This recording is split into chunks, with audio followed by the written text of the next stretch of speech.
महाराष्ट्र की कितनी सीटों पर चुनाव लड़ेंगे उद्धव गुट। इंडी गठबंधन की बैठक के बाद आज संजय राउत ने उठाया पर्दा। कांग्रेस और एनसीपी कितनी सीटों पर चुनाव लड़ेगी, क्या बोले संजय राउत। चलिए दोस्तों, इन सारी खबरों को बड़े विस्तार से जानते हैं और आप लोगों से उम्मीद है कि चैनल को सब्सक्राइब करें, बेल आइकन जरूर दबाएं क्योंकि मेरे आने वाली वीडियो का लिंक सबसे पहले आपको मिलेगा।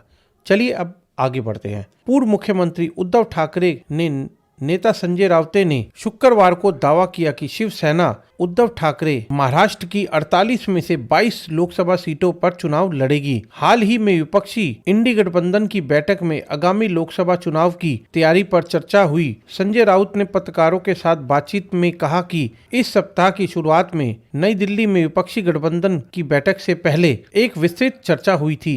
इसमें उद्धव ठाकरे और आदित्य ठाकरे के साथ मिलकर उन्होंने कांग्रेस अध्यक्ष मल्लिकार्जुन खड़गे सहित अन्य कांग्रेसियों के साथ बातचीत की। इस बैठक में मल्लिकार्जुन खड़गे के अलावा कांग्रेस के वरिष्ठ नेता सोनिया गांधी, वायनाड सांसद राहुल गांधी और पार्टी महासचिव केसी वेणुगोपाल मौजूद रहे। संजय राउत ने कहा कि हम 23 सीटों पर चुनाव लड़ेंगे क्योंकि हम हमेशा एक ही संख्या पर चुनाव लड़ते रहे हैं। बता दें कि शिवसेना उद्धव ठाकरे महाविकास अघाड़ी का हिस्सा है, जिसमें कांग्रेस और शरद पवार के नेतृत्व वाली पार्टी शामिल है। साथ ही यह तीनों पार्टियां इंडी गठबंधन का हिस्सा भी है। संजय राउत ने यह तो स्पष्ट कर दिया कि शिवसेना उद्धव गुट कितनी सीटों पर चुनाव लड़ने वाली है। हालांकि उन्होंने इस पर कोई टिप्पणी नहीं की है कि कांग्रेस और एनसीपी कितनी कितनी सीटों पर चुनाव लड़ेंगे। उन्होंने कहा कि सीटों का बंटवारा लगभग तय हो चुका है। यह बातचीत दिल्ली में होगी क्योंकि महाराष्ट्र में निर्णय लेने के लिए कोई एक यानी कि कांग्रेसी नेता नहीं है और अगर नेता है तो भी उनके